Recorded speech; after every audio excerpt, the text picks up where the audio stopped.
Trigger warning. The thug life chose me. So, let me tell you something. So,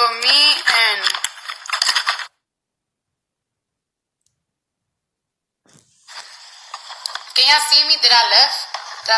I'm still here. So, I'm really disappointed in Jussie Smollett, whatever the fuck his name is. I'm really disappointed in him.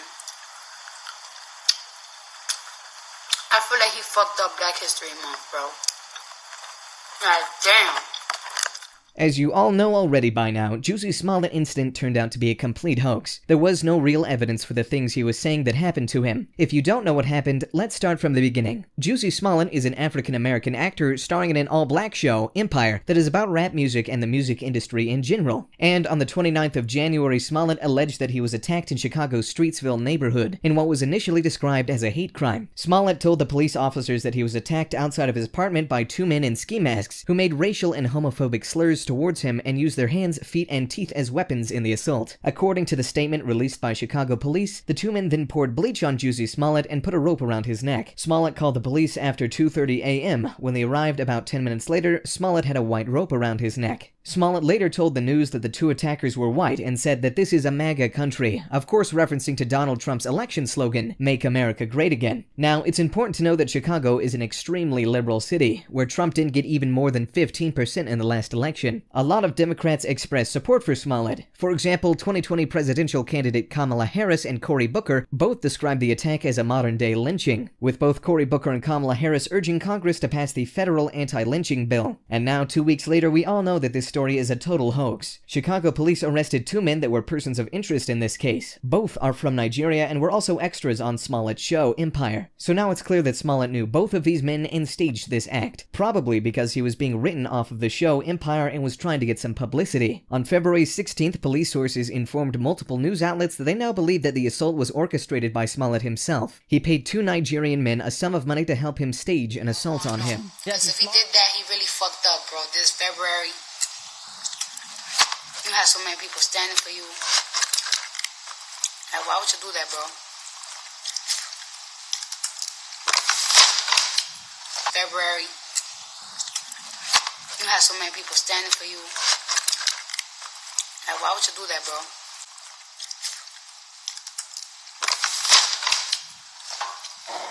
Is attention that necessary for y'all now? Jussie Smollett telling ABC's Robin Roberts that people doubting his story about Trump supporters attacking him is making him very angry. Here's the latest. Good evening, Jesse. A Chicago Police Department spokesman tells me today Jussie Smollett is still, quote, the listed victim in this case. But the two men who were identified by police just yesterday as potential suspects have now been released and are apparently no longer suspects, with a Chicago Police Department spokesman saying yesterday, quote, due to new evidence as a result of today's interrogations, the individuals questioned by police in the Empire case have now been released without charging, and detectives have additional investigative work to complete. That statement came just hours after Chicago police said they had probable cause to believe the two men did commit assault and battery against actor Jussie Smollett. But whatever the two told investigators appears to have been enough to change minds. The two men are apparently brothers. They are originally from Nigeria, and police say at least one of them worked with Smollett on the set of the Fox TV show Empire. And now Jussie Smollett has reportedly hired a high-priced defense lawyer amid reports Chicago police are looking into the theory that the entire attack may have been staged. Jesse? Joining me now, former NYPD officer Darren Porcher and former Tucson police officer and the director of urban engagement at Turning Point USA, Brandon Tatum. All right, I just want to play for you guys Smollett talking to Robin Roberts describing the attack. Let's hear it. I heard Empire, so I turned around and I said, the did you just say to me? And I see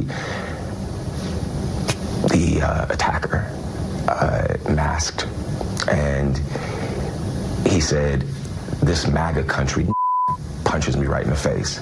So I punched his ass back. And then we started tussling. You know, there was a second person involved who was kicking me in my back. And then it just stopped. And they ran off. And I saw where they ran. And the phone was in my pocket, but it had fallen out. And it was sitting there. And my manager was still on the phone. So I picked up the phone and I said, Brandon. And he's like, what's going on? And I said, I was just jumped.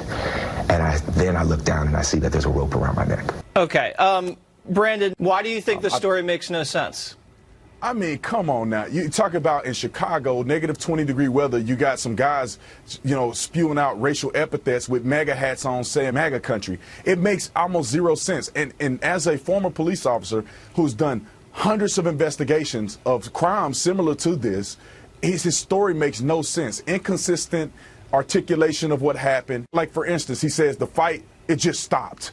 When people are kicking your butt because they hate you, they're not going to just randomly stop fighting you and walk away. Those things are not consistent with the behaviors of victims of hate crimes and also someone who actually want to get something done. Darren, the allegation was that they hurled racial epithets at Smollett. Everyone's black involved, allegedly. Does that make sense to you or not?